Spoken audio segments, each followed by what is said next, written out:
Hi guys, what's up? Welcome back to SAP Infotech. Today I would like to discuss about difference between standard cost and actual cost.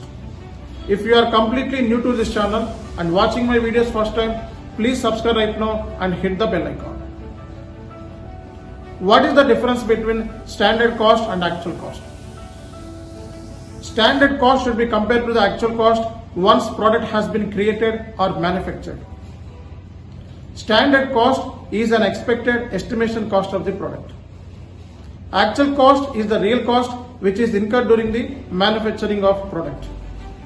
So actual cost should be material cost, total material cost, labor cost and overhead cost and other expenses.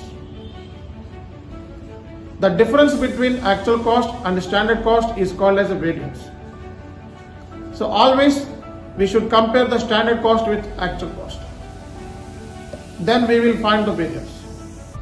So this variance analysis is very much important for the managerial decision making. There are two types of variance that we can see over here. One is favorable variance and second one is unfavorable variance.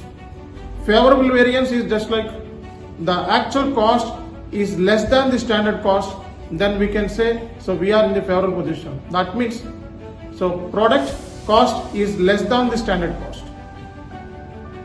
So product cost, actual product cost is more than the standard cost, then it is unfavorable position.